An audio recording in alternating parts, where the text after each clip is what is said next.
So welcome to the panelist discussion webinar, Resolving Common Complications for Effective Digital Impressions.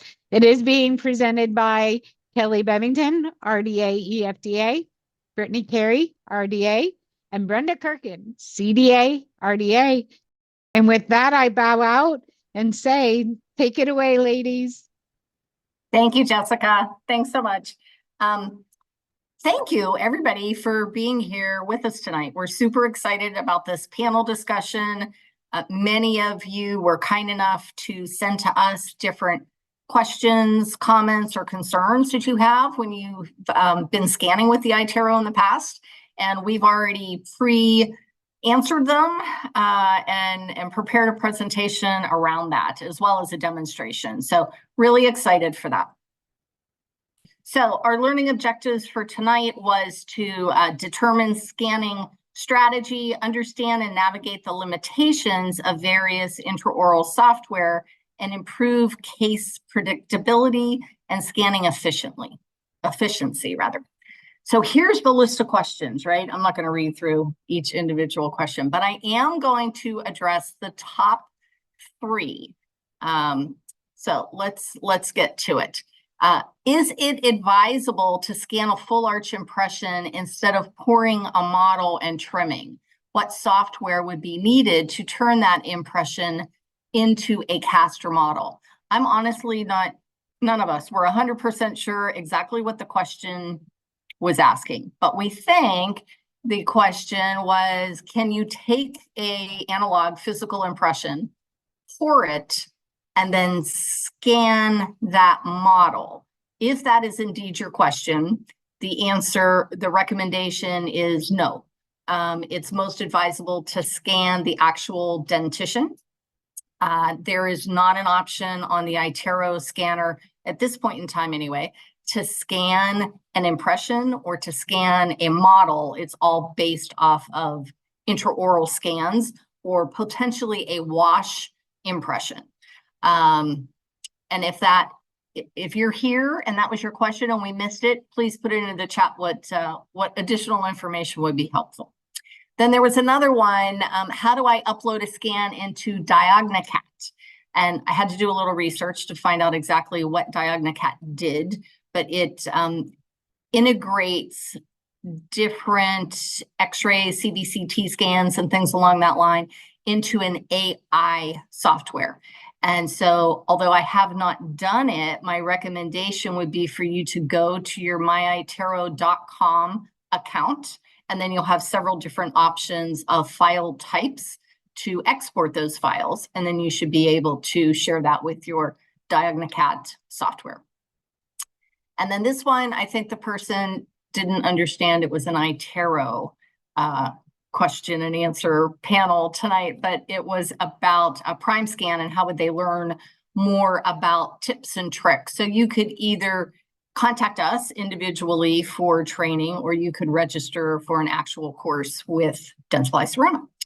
So we're going to address the rest of the questions rather throughout the presentation, and then Brittany is going to be doing some demonstration scans with an iTero that she has in office.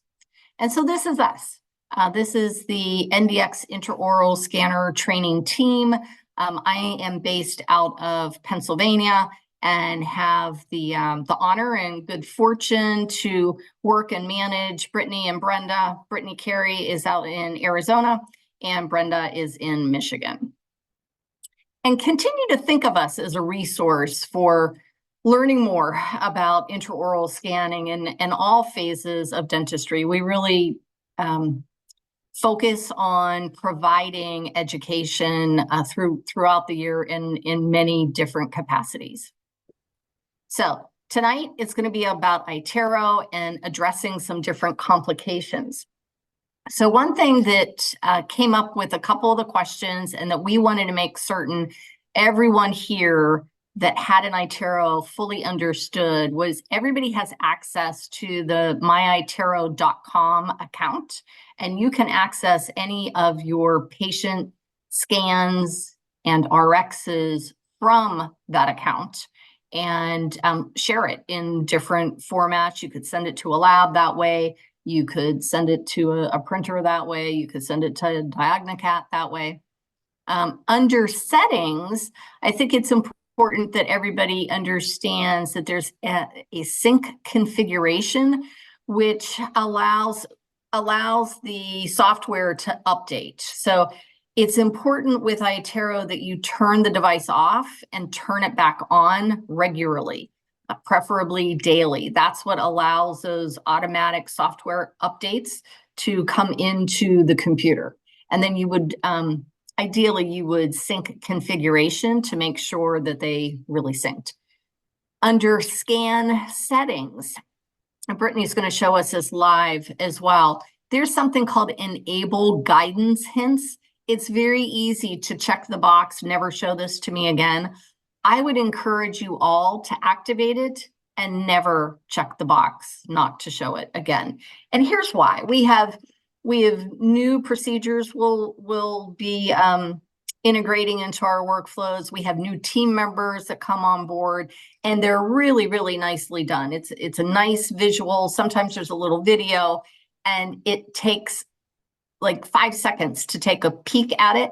And as soon as you turn the scanner on, it goes away. So there's no time lost in that.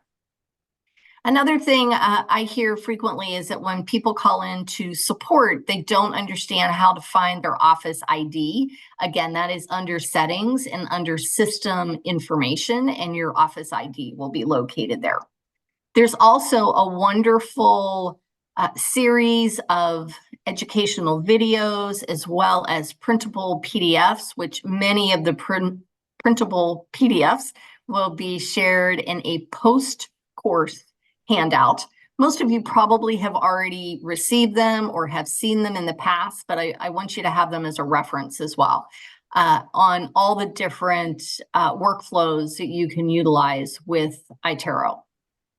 Know that we as a team can remotely access your scanner through TeamViewer, and that is located from your home screen in the upper right hand corner. There's a question mark, and we do it regularly. We do it, from our home offices, from hotels, from on the road, and it's easy to be able to assist you like on the spot. And then lastly, this is the number for iTero support. And I would encourage people to, make a little label or something and put that on the back of your scanner so you have that at quick access. So let's talk about some of these questions. I'm going to address the question and then go to Brittany and Brenda for their input. We might all have a little bit of difference of opinion, but here's the first one. I have difficulty when a prep is subgingival to make sure it is fully captured in the scan. Brenda, let's start with you on that one. Well, first of all, I like to make sure that you have retraction cord packed, that it's nice and retracted, right? There are some cases that are so subgingival that is close to the crust of the bone that the scanner cannot capture. So in those instances, you cannot capture a super sub-G close to a bone level. But retraction cord packing, I like a 00 that fits just perfectly around, that stays in the sulcus. And let's say if you have that deep margin, sub-G margin on the mesial, I will start my cord like a 00, maybe on the lingual, mesial-lingual, and then I will go around and then I'll finish off on the mesial buccal. So there's like 3 cords in one. So when you pull that top cord to scan, you still have one in the sulcus, and it has displaced that tissue away from there. Perfect. So that's what I did. Yeah. Brittany, anything to add to that? Sure. So Brenda had mentioned packing cord. That is absolutely the gold standard that we suggest. However, I do just want to add that, sometimes we have to do what we can to control the fluid. And if unfortunately we cannot, Sometimes they're just not, at that point, I wouldn't recommend even scanning. Because then that would potentially cause, it would cause, An open margin. oh my gosh, Yeah. I'm just blanking on the word. Distortion. Just Yeah. blanking on the word right now. We know what you're Um, saying. We got you covered.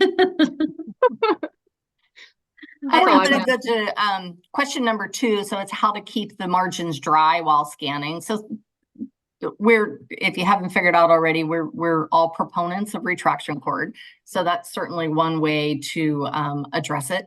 But yeah, some people are adamant that they don't want to pack cord, and I get it. Like, I respect that. They might take cotton, right, and roll a little snake of cotton and tap it into the sulcus just in a particular area. I like cotton pellets, but sometimes the fibers from cotton can show up in the scanner. What about you guys? What are some drying techniques that you use? I use a lot of times, well, for every crown prep, I use the micro brush to dry and clean the margins. Sometimes you need four-handed dentistry to Absolutely. keep the margins dry, especially if they have a lot of saliva and you are swimming in their saliva, right? They're pooling up, especially on those lowers. But I have even had to do a little bit of air while the doctor was scanning also. Doctor scanning. Yeah. I would say I haven't had great success as a user by myself using air. Like, I'm not fast enough. I blow the air to dry it. It looks great. By the time I put the air water syringe down and pick up the wand, I've got a flood again. So sometimes we do need additional support with that. Right. But if there's a lot of hemo, then you would be doing yourself a better favor if you're just putting them in a nice clinically chairside provisional and bringing them back in a week while that tissue heals properly. And then a lot of times it's nice and dry when you remove it. Yep. That's what I found. How about you, Kelly and Brittany? Same? Yeah, absolutely. And I think that's what Brittany mentioned earlier, right? Is sometimes that's the best choice. And So scanning immediately. Really, like, as soon as the prep is done, scanning immediately. Yeah. Don't waste any time to Right. allow the fluid to pop through. couldn't agree more. The next couple ones, Brittany's going to demonstrate live on her Typodont, and it's how do I rescan a missed crown margin or something that you don't necessarily want to rescan the entire prep. There was a question about bite registration. Sometimes the arches come together quickly, sometimes they don't. So you're purposely going to try to get an inaccurate bite. We'll see if we can do it wrong, right? Do we need to wait for them to come together before we start processing? And I would say yes, we want to make sure that it comes together before post-processing. And on occasion, when you post-process, if it's a full arch and you've taken a scan on the left and a scan on the right, it's going to say, woohoo, your scans did not match. One of them is not accurate. So definitely want to post-process. Well, and we definitely want to wait to make sure that the bite that we captured is the patient's true bite, right? Yes. Because if we hit post-processing, now we're unfortunately having to wait for that loading time to finish, which is just, kind of, you're just wasting time at that point. Always make sure you're good to go before you hit post-process. Yeah. Well, we also have a question about how about using Traxident and not cord? Yep. I mean, yeah. I was talking to an office today, and they love Traxident. And so my experience with retraction paste is either the tip is fine enough that I can express the material into the sulcus. That's the key, is you want to make sure that the material, whether it's Traxident or Exposil or whatever it is, that it isn't just laid on top of the gingival tissue. It will help control hemostasis, but whoever's placing that retraction material needs to understand why and what they're doing. So they're placing it into the sulcus to create apical retraction of the gingival tissue to fully expose the margin. What happens to me, and sometimes I'll use it with a copper cap and have the patient bite into a copper cap, sort of like if you're putting pressure on a wound on your hand, it's putting pressure on that gingival tissue. But what I've experienced is I have to rinse so vigorously to get the retraction paste out of the sulcus and off of the prep that then I inadvertently cause hemo to start. And so that's a real downer. Yeah, so we have another question. If a patient has opposing partials or dentures, are you able to scan those? Absolutely. Yes, you can. Yeah. Also, if the tooth is going to have a partial that will rest on the crown, any suggestions on that? And I don't know if I don't think I included that slide, actually. Yeah, but yes, we do. Do you want to speak to that, Brenda? Yes, I can. So if you are doing a crown underneath a partial, what you're going to want to do, you're going to create 2 files. So you're going to put the patient in twice. Your first one is going to be John Smith, and you can just do it under scan only or for study model. And what you're going to do, you're going to scan, let's say if you're doing number 28 with that tooth unprepped, right? So let's say if you had a broken lingual cusp, build it up with a little bit of composite, make sure that partial fits on it, take the partial out and scan that lower with the partial out with the tooth intact. File 2 is going to be, you're going to want to put file 2 of 2, and you're going to put it down for a crown prep.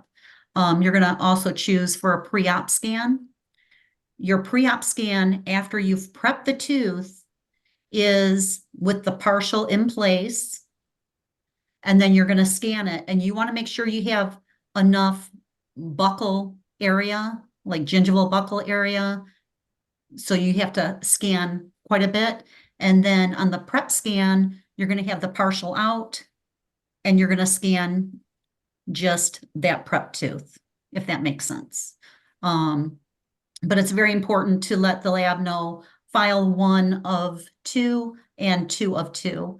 And you could even put the iTero case number down on the second file. Yeah, I would definitely do that. Great information. Thank you. So just to recap, right, proper isolation to keep everything dry. Make sure that there's no holes in the data that you're acquiring. Oh, there's your partial. Yeah. Right. So that's, my tooth is prepped. I don't know. Can you see? Not really, but you know what? I have Oh, you have those images that you could probably bring up? So I'll send those to Jessica, and she can send that as a post follow-up as well, with the 3 different options that NDX labs have experienced to be successful. Right. Super. Preparations, right? Shoulders or chamfers are what the lab likes to see most, what the scanner tends to pick up the best. Does that mean that you can't do a bevel or you can't do a knife edge? They're not my favorite, but if you can capture that data and you can see the finish line, then the laboratory should be able to see the finish line as well. If you have any question about where that finish line really is, please mark your own margin, or at the very least communicate with the lab with any kind of concerns there. Yeah, because especially by the margin, if you do not have enough reduction, it's going to be bulbous. Yeah, for sure. For sure. So we talked about keeping the area dry. So, you know, you have to be able to see to keep the area dry. So sometimes with new users, when they're scanning by themselves, isolation and tissue retraction is helpful. These are a few things we've experienced. It wasn't a particular question per se, but it does come up as a question somewhat frequently. And that is about the tool the eraser tool that allows you to erase data off of a prep that you've already scanned, right? Make a modification to the prep and then rescan, right? And scan that particular section.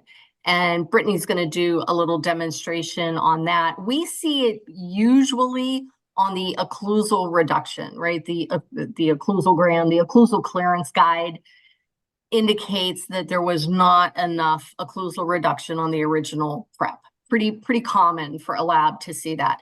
And can a lab make recommendations when they receive a case like that? Yes, absolutely. We can reduce the opposing. We can provide a reduction coping. Is that optimal? Probably not with today's technology. It's really cool that the iTero has the feature to be able to go in and erase it, reprep, and rescan. There's just a part of me that never feels 110% excited and confident about merging data on the prep itself. It's like, in my eyes, that is the most important scan out of all the scans for the fit and functionality of the crown. And I would tend to want to start from scratch. Now, we don't all agree on that, and that's fine. But here's a couple ways you can ensure that you do have enough occlusal reduction. So this is my favorite little guy, the prep check, the little boomerang. When you have the patient bite on it, it will leave marking as to where you don't have enough occlusal reduction. And then you can just zip it off right there. There's a cost associated to it. So what else do we use? You know, Brenda, I think you're a fan of a ball burnisher, right? If you can slide the ball burnisher through. Yeah, the small end is 1.5, but you need to be able to do it right. You don't have it curved up. You have to go straight and make sure that you're passing through directly, which is kind of hard. But bite tab is my favorite. Yeah, bite tabs are great. You can have the patient bite into wax, or even the assistant who might be making the temp. You know, if she can see light through the temp, it's usually not a real good sign. And you can measure that with calipers and see what you're getting as well. So just know that sometimes your eyeballs can be deceiving, especially a maxillary second molar. Like, that can be tough to manage. We talked a little bit about retraction cord. I joke I should have stock in Ultradent, but I don't. I really do like their products, not only their retraction cord and their packer, but Viscostat is a hemostatic agent that works very nicely as well. And I'm not going to spend a lot of time here because we already talked about different options to expose the margin. This is one of iTero's scanning guides. This one is specific for restorative and crowns, and this will be sent as a post handout as well. It's also on your scanner and on your myitero.com account. So this is a nice image that was shared with us from iTero. And it indicates some blurring, right? Like on the image to the right. And what it's showing us is that there was improper or incorrect angulation of the wand. You can almost always get a scan of the prep just from the occlusal surface, but that's not what we want, right? We want occlusal. We want a full rotation to the buccal. We want a full rotation to the lingual. And that helps to eliminate something like that happening. Any other tips on angulation, Brittany? No, but when I do my demonstration, I do encourage everyone to look at the team viewer window so you can see the angulation that the lens is showing us. Yeah, good point. How about you, Brenda? Yeah, same thing. And like I say, if it looks like you're trimming a model on a newly bladed model trimmer, like those scratches that you see on the first scan, then you know that you did more, you elongated it, that it is not straight on accuracy. Parallel to that buccal or lingual surface, yeah. Right. So, and if you're getting that type of angulation, you're elongating that tooth, that crown is going to be high also. Yep. So we talked earlier about the importance of scanning fast, right? As soon as the prep and the tissue is ready to go, just get it scanned. And so this again is from iTero, but how very interesting, right? Like 5 seconds, the image to the left, and 13 seconds, the image to the right. So that's what can happen in that 9 seconds. And I know most all of us are perfectionists, right? And you're scanning. So I just want to get just a little bit more. Did I get that? Oh, I'm not sure. And we sort of question ourselves sometimes. And I would encourage you not to, feel confident. You go in, you get the occlusal lingual buccal, less than 10 seconds, and then review it, right? Bring it up in monochrome, stone model mode, and review it versus sort of him-hawing around when you're trying to scan the prep itself. And the whole key with that is to prevent over scanning, Yes. which would cause distortion, which is the word I couldn't think of earlier. Now you know. Now we know. And here's the distortion. What a great segue, Brittany. Thank you. I'll be here all night. But so this is over scanning, right? And you in the office don't necessarily see this image to the right. That's what we see at the lab when we receive the scans. You see the image on the left, and it looks like, okay. The image on the right is like, not. So that is from over scanning. If you have a laboratory that contacts you about over scanning, and they might send you an image like this, a screenshot, and you're like, well, that's not what it looks like on my scanner. Now you know why, right? It's from just spending too much time on that particular area that you scanned. So I did want to add just a couple images of color and stone model mode or monochrome mode, and reinforce the fact that it's important to use it, right? That's one of the things that we teach about all the time. And know that when you take an analog impression, like the digital impression, it is the impression, right? And then it goes to the lab, and an analog gets poured into stone, and a digital impression gets turned into a monochrome stone model virtually.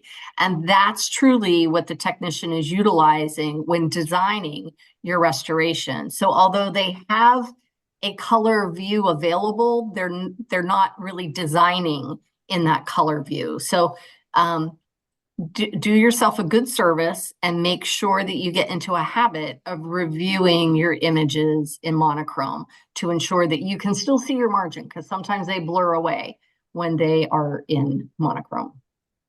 And Brittany, I'm going to call on you for a moment, because I know you actually prefer to scan in monochrome. Yes? I do. Yeah. I love it. I love the color option. Obviously, patient education is very important, and I think it is a vital tool when having these conversations with our patients, especially for that little patient acceptance. But I prefer scanning in monochrome. I don't know if it's because I'm a hygienist and I'm looking at all of the things that there is to look at, all of the textures and, other things. So I like to, in order to help keep my focus, I prefer monochrome. It really keeps me on track. And I will actually demonstrate scanning in monochrome tonight, if that's okay. Yeah. Because I do prefer to be in monochrome when I'm utilizing the fill tool, and I will show you guys why. Perfect. Now might be an actual good time to break away from that. There's a couple more images, right? Color and monochrome. I like this one. You can see the little tissue tag. It didn't look so bad in color, and it looks really terrible in the monochrome. And let's shift. I'm going to stop sharing and allow you time to scan, because I really want the demonstration part to Follow to be along. a value, right? And then if Yeah. there's time left over, we can address, I think there were like 4 edentulous specific questions that we'll roll to. So I'm going to stop sharing. Engagement so far. Yes. Thank you for that. Oh, yeah. I'm going to go ahead and turn my video off just so I don't have to worry about that. Okay, and you guys can see my screen okay? Yep. Yes. Wonderful. So one of the questions we had received was to review going over scanning for multiple crowns. So what I did is I created an RX already under procedure fixed restorative. Can you guys see my cursor? Yep. Great, love that. So I already put in a crown for number 28. I do have a second crown that is 21. Let's see.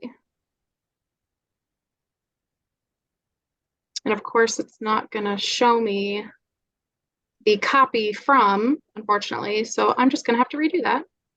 That is okay. So for the question about scanning underneath a partial, if you see above the tooth diagram where it said pre-treatment, you just slide that over to do the pre-treatment scan. Actually, Brittany, can you just sort of hop? Oh, never mind. I can go back. Well, Someone Yeah. said how to scan for 2 crowns next to each other. It's pretty much the same way that Brittany's going to show you, except they're apart. You want me to go back to the RX? no, I don't. I wanted to show them where the pre-treatment was, but that's fine. Gotcha. Okay. All right. So actually, so we can see here, this is the guidance hints that we have enabled. Maybe I should kind of backtrack here and go to the settings really quick so that all of you know where to find that information. And it would be here under scan settings. And just have this selected right here. Perfect. While I'm here, again, sync configuration is here. System information. So if you call one of us or iTero support, they're going to ask for your office ID number, which is just located down here. They're also going to ask for your base serial number, which is how they identify your scanner from everyone else's. So I'm going to shift my focus here to this box. When I scan, I want to make sure that I'm not wasting time by scanning something that I'm not supposed to be. So I'm going to go ahead and start scanning number 21. And again, this should take no longer than 10 seconds. Occlusal, lingual, buccal, turn it off. At this point, I'm going to hold my finger on the screen and select the fill tool because I want to make sure that we have a complete prep. We've got all of the data for the prep. And if you are doing 2 teeth, like 2 different preps, and if 21 you wanted to wait and wanted to do 28 first, you would just click on 28 and scan 28. So that question for 2 crowns next to each other, if you're doing 28 and 29, you would choose which one you wanted to scan first, and you just scan that prep scan and then go to the next one. Yes, with iTero, each individual tooth is an individual prep scan. Prep scan. Maybe I should demonstrate this really quick. So this is why I prefer scanning in monochrome, because it is easier for me to identify that I have not actually captured all of the data here. You guys see that okay? Yeah. So when It's I like a started to window. capture the data, it turned a nice, pretty gold color. And of course, fill deactivated. That's okay. We'll just reactivate it. But that's why I really like, it's easier for me to see, oh, I haven't captured all of that data there.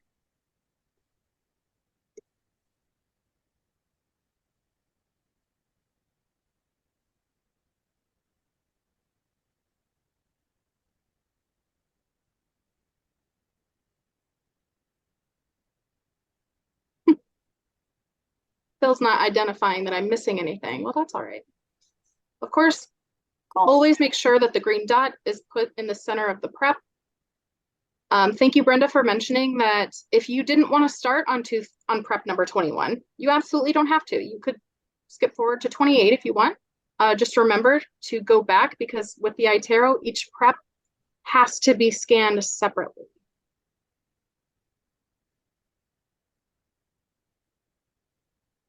Start on the occlusal.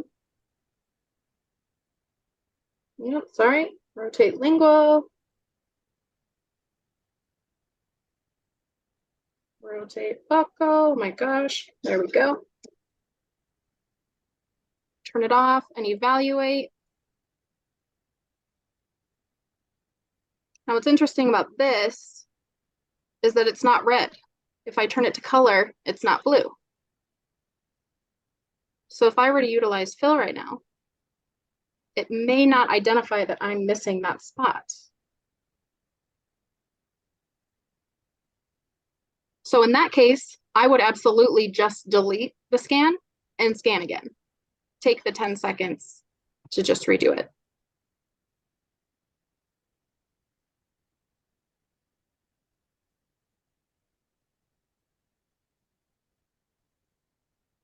Look at that. It did encircle it, yeah.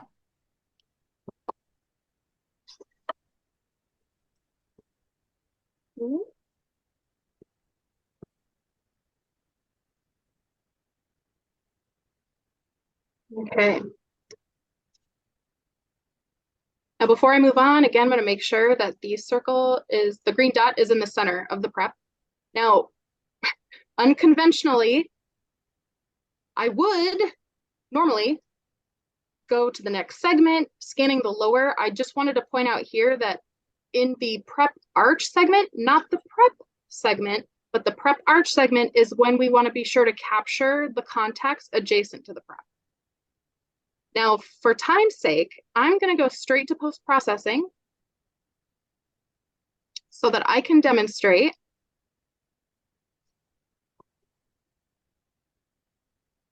utilizing the eraser tool to fix the margin. And that was specifically a question or comment that Mhm. one of the attendees had asked ahead of time. Mhm.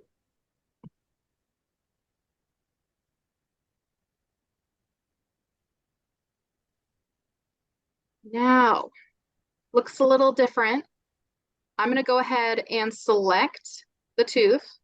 Got tooth number 21 here. You can see I had placed a little bit of putty here just so I could do this demonstration.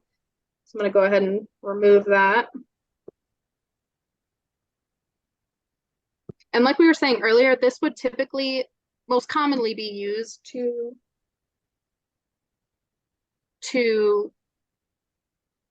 if the tooth required any more reduction, then we could just circle the top half of the prep. The key here is to make sure that you are on the prep segment that you are editing. If you were to edit it in the prep arch segment, then the software will not stitch your new scan together. So I'm going to go ahead and rotate, blow it up. I'm going to circle. And then down here, right next to the tool, is the scanning icon. So now, just like the fill tool, I can quickly, instead of having to scan the entire prep all over again, I'm going to show it the occlusal surface so it can easily identify where I am.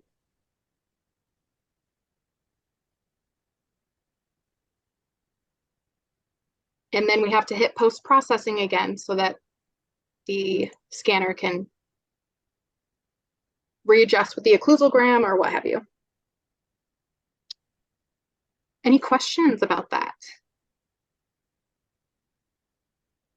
No, I think eraser tool is a tool that could be used more frequently than what we ordinarily do. Oh, absolutely. So someone asked if you could please show the erasing tool again. Sure. It is only located under post-processing, which is the third icon at the top. This is This is the page where we evaluate the data that we scan. So right here is the eraser tool. First, I always want to make sure that I am on the tooth that I want to adjust. Select the eraser tool, it opens to this, and then I would just circle which area I want to erase.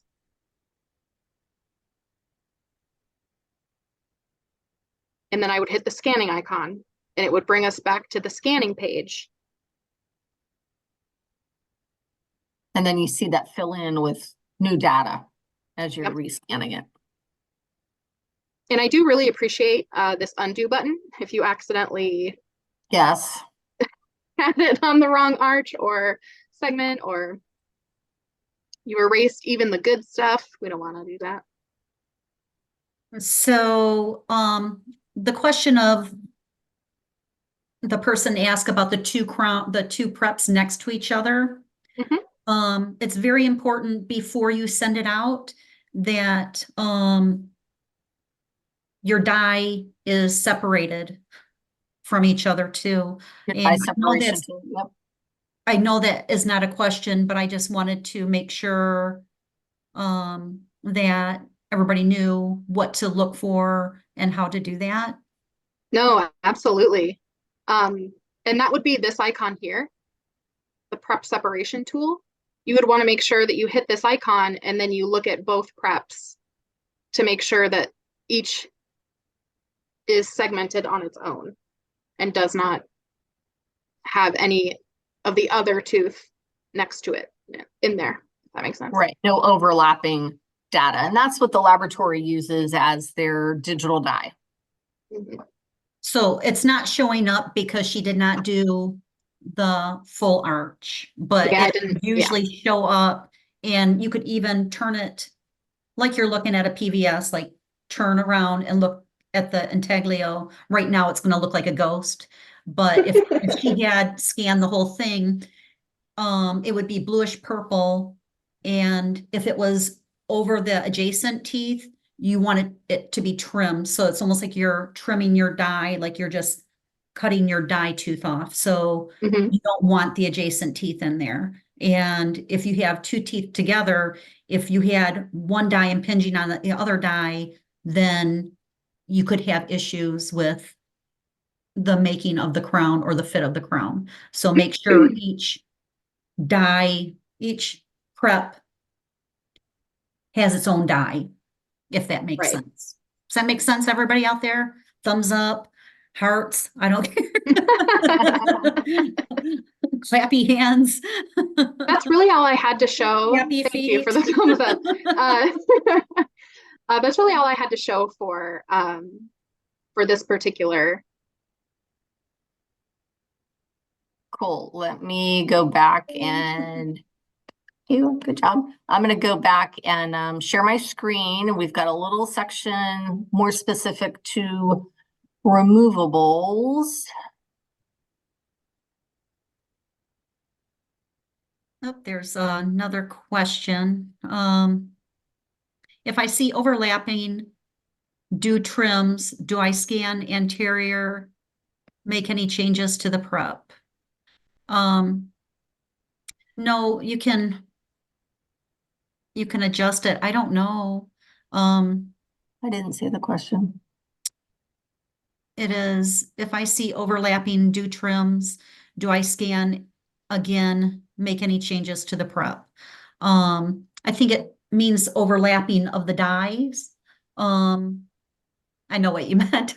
Yeah, so the, You can add or subtract right, the data around the dyes.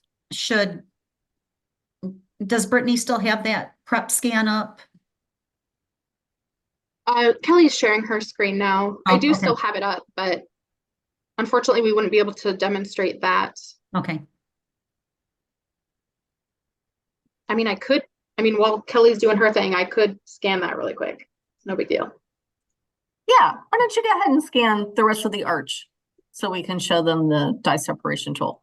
And I'll talk a little bit about the last 4 questions that were specific to removables. And It was to review the technique for scanning for a flexible or acrylic partial. And so Brittany's opposing to this mandibular arch that she's scanning now is for a partial. So she's going to demonstrate what that scan would look like, a screenshot of the scan, how best to capture the partially edentulous ridges. And there was a comment that the scanner stalls when there are missing teeth.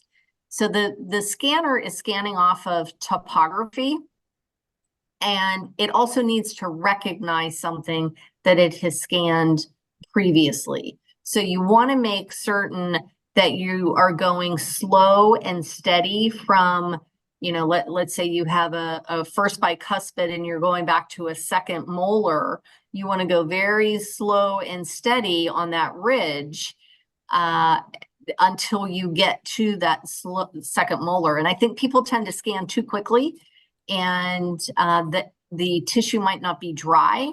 It might be the lens of the camera might not be clean, right? Like it's got smudges now because you've been scanning for a while. So there's a little bit of troubleshooting that can go in there. And what was the next one? Best settings. We're going to review settings as well on the prescription specific for edentulous. And is there a new question, Brenda? Yeah, I'm writing it. Non-precious metal crowns give me trouble when scanning. Any suggestions? And I roll blue articulating paper up on those metal crowns and have them grind and chew, and then I kind of rub the articulating paper around it to dull it. You can take contrast spray like the old Ceric powder, but I don't like that because it gives it too much of a film. And I've heard of slurry, and that gives it too much of a film, so I figure if you smear something with articulating paper, it's just making it blue. And I've seen some people take the indelible sticks, get it wet, and kind of smear it on it too. So it might like dull the sheen a little bit, but it's not assisting with the acquisition of the data because it's not changing the topography of the tooth, right? It's just perhaps dousing the glare of the overhead light, right? It could be that your blinds need to be closed, right? That you've got midday streaming sun coming into your operatory, like some of the Floridians on this call. Yes. We don't have that in Pittsburgh. We have like 50 days of sun. That's about it. So yeah, but sometimes the non-precious does from the light too. It'll bounce back and scatter. Oh yeah, it reflects for sure. Now I'm done with my scan. Did you want me to reshare my screen? Yeah, let me And I stop can sharing. demonstrate that. Okay. You got it. And someone asked about implants too. I know that we'll get to that. We're going to get through our other part. Okay. For questions. So this is the dye separation tool we were just discussing. When I click on it, and it's looking at tooth 21, but I'm over here on tooth 28. So I am going to rotate this. Of course, my bar is in the way. There we go. I'm going to rotate this so I can either add or subtract data. So if I had, for example,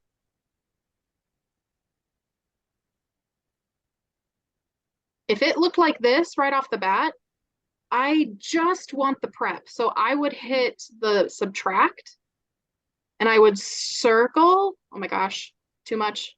I would circle the data that I don't need. And so this tool is going to be vital when you have two crowns right next to each other to be able to distinguish. Especially like mandibular anterior restorations, and they're so tiny. It can be challenging. Yeah, and while you're talking about anterior crowns, if you are doing 6 anterior crowns, really be mindful of the way that iTero wants you to scan, because I know we normally like to go tooth number 6, 7, 8, 9, 10, 11, or 11, 10, 9. We work either from right to left or left to right. With iTero, it may have you go 6, 7, 8, and then it might have you go 11, 10, 9. And if you're not paying attention, then we at the lab's going to get something that looks like a cyclops or a monster But anterior. just really make certain that the tooth number that is in the box is the tooth that you're scanning. Right, That's your prep tooth, right? That's what I'm trying to say. Be really mindful that you're correct on that part. Because we're kind of crunching on time now, I figure I might as well go into my demonstration for the partial scan. please do. So I'll start with the RX here. I selected under procedure, I selected denture/removable. Under type, I selected partial denture / framework. For stage, I selected try-in. Depending, best case scenario, you get a try-in. Worst case scenario, they may send back a custom try. Of course, putting in the tooth shade. I did mark which teeth are missing, and so I will demonstrate how to do that. All I did was I selected a tooth, and I selected missing. And if I selected the wrong tooth, no big deal. I just select it again and change it back to regular. Now in the notes, I can't see my notes. Okay. Please over communicate to the lab so that we can avoid any potential miscommunication, missed communication, phone tag, all that fun stuff. Putting in the type of material, if you want the lab to design it or not. Where do you want your class to be? And what type of classes did you want? Any questions about that? No, but I do have 2 people that have their hands up. Okay. I don't know if Cheryl Rosato wants to, I'm gonna allow to talk. I'm gonna ask to unmute.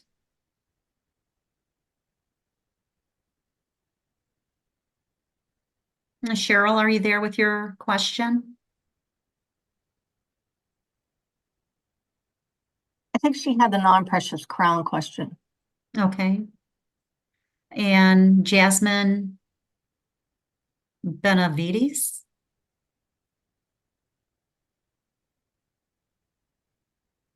I don't know. What You you're can saying? unmute. Hello? Say. Hello.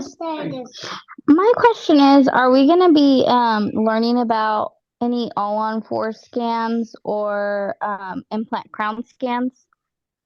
We With the have scan some bodies? implant information, not specific to all-on-4, but if you think of combining the scanning of implants with a fully edentulous scan, that pretty much makes it the all-on-4. Gotcha. Thanks. Thank you. All right, I'm going to go ahead and get started. So again, with the guidance hints, we don't need to touch the box. We don't need to tap outside the box. The box will go away as soon as we turn the scanner on. And because the scanner loves teeth, we want to make sure we show it something that it can easily identify. And you can tell how slow I'm going. Being slow is key to helping the software be able to stitch properly.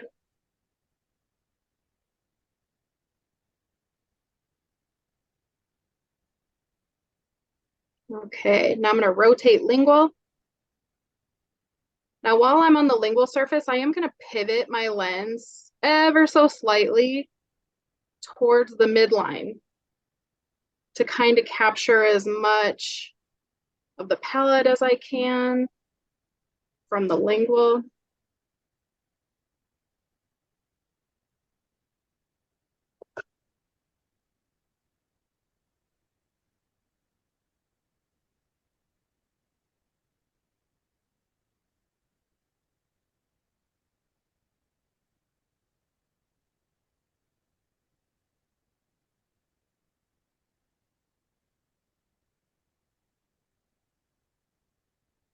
Okay, now before I go, Buckley, I am just gonna finish scanning the palette right quick. I'm gonna just put it behind the anteriors and I'm just gonna slowly, ever so slowly, see if I can get all the way back there. And how far Wow. back to that vibrating it's- line you would go would be dependent upon what you anticipate the design to be as well.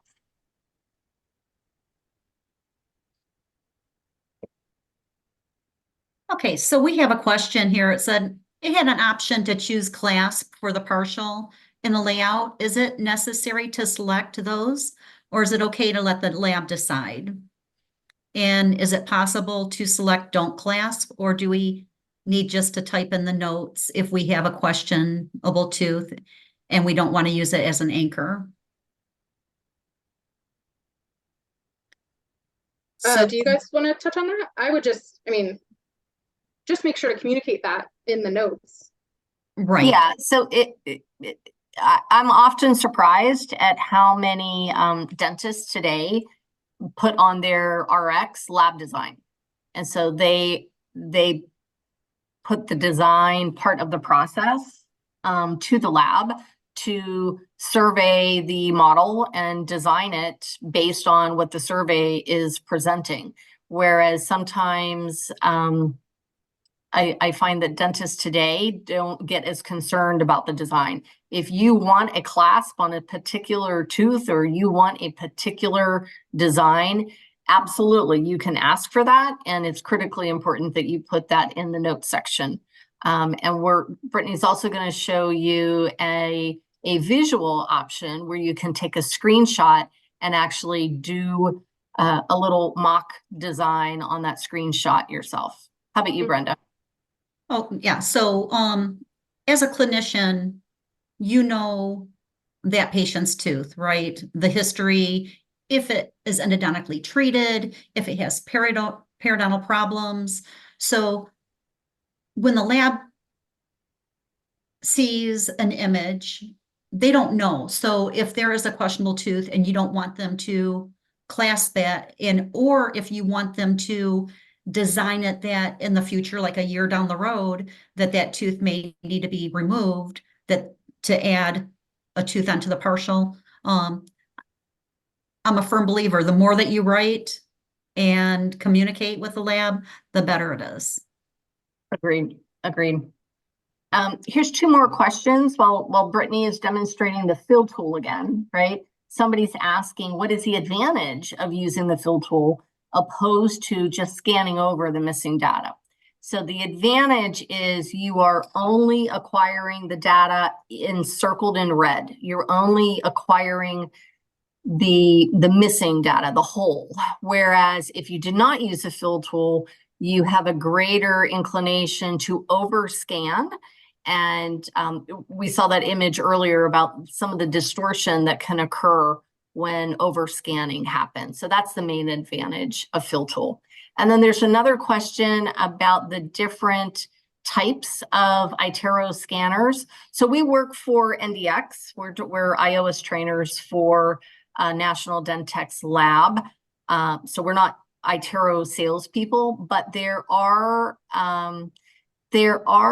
some differences. They all have the same software though, right? Some might be a little faster than others, and some have different physical configurations. Like there's an iTero Flex, it's a laptop version. Might be good for orthodontists moving from office to office, like physical building to building. The 5D is the newest, and it can have the Neary caries detection. What else? They all have a similar shaped wand itself and sleeves that go on them. Can you think of any other distinct differences, Brenda?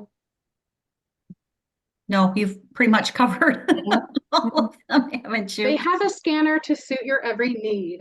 Yes, Yeah, For sure. yes. They definitely have a plethora of options, which is They do. amazing. Like that. Yeah. I just wanted to demonstrate really quick. scanning for the bite, we did get several questions saying that sometimes the bite just kind of hangs out at the bottom of the screen. I'm going to try my best to make that happen. Obviously, the scanner loves teeth, right? So, and the tongue would be here.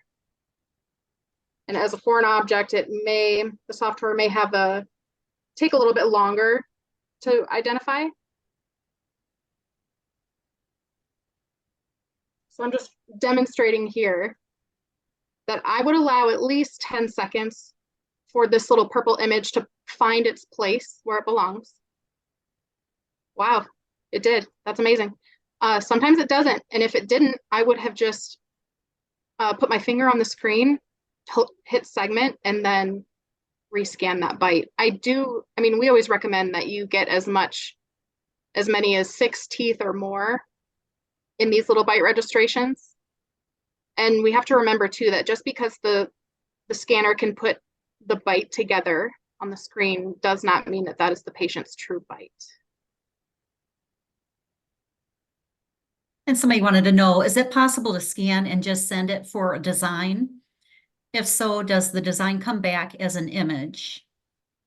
And is it possible to pull back the scan and erase those areas and rescan rest preps or probably rest seat preps only and resend for frames? So, on a question like that, I would have my design already laid out in my head as a clinician, where you might want those rest seats, right? And your rest seat should be prepped prior to, just like if you're taking a traditional impression, you want to do the same before you scan, do your digital impression, right? But however, if you are undecided about how you want this partial to be, yes, scan and then talk to whichever one of our labs that you use, and talk to the removable department, and you can discuss that. And he can show you design, she, on. No, that's a good question and a good answer. I can't say I've ever seen like printed models go back to the doctor with the rest seats cut into it, Right. like we as a lab would ordinarily do with stone. So a little different from a digital perspective. Ooh, really nice scan. Oh gosh, thank you so much. It's almost like I do this professionally. I'm going to go ahead and hit this little camera icon here. It's going to take a screenshot of my entire screen. When I click on it, it's going to open up, and now I can annotate it. So I've got the drawing tool. We'll use red. We can mark class. We can do whatever we want. I found it easier if you have like a stylus pen. Oh yeah, I agree. Absolutely. You can draw and then show where your metal rest seat, where you want it on your palette. And you can put a text box in that, yes. Yeah, show that. Correlates. Show that, Brittany, show that, please. Please see. There you go. Boom. Now, when you're done, you're just going to go up to the top of the screen. You're going to hit keep annotations, and then you'll see at the bottom that screenshots and annotations will be uploaded to myitero.com. So at this time, that screenshot is not sent along with your scan files. You would have to go to myitero.com, export the file, and email it to the lab with the patient case ID number from the scan. Correct. We did have a question about the broom tool. I don't know if you still have access. Oh, the broom. The broom. I will speak from personal experience. I am a fan of not wasting time. So when I use the brush tool, I always end up deleting good data. So I'll just kind of sweep away. Just kind of sweep, well, obviously. And there is an undo button, right? There is an undo button, yeah. Thank goodness. So I'm more of a fan of just erase it and scan again The for whole preps, scan. especially if it's Right. something like this, you know, when we're not dealing with blood, then perhaps an easier way would be to use the broom tool. Good question. Thank you for asking that. Yeah, Yeah. really good question. Yeah, because with the broom tool also, and then when you're trying to scan, you may be putting those other layers on top of areas that are critical for you not to have additional layers. Which causes what, team? Distortion. Distortion. Distortion. Distortion. We Do have fun we here. want distortion in dentistry? No. No.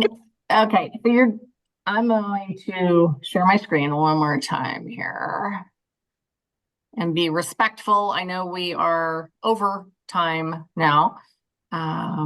There were two items that I really wanted to show you.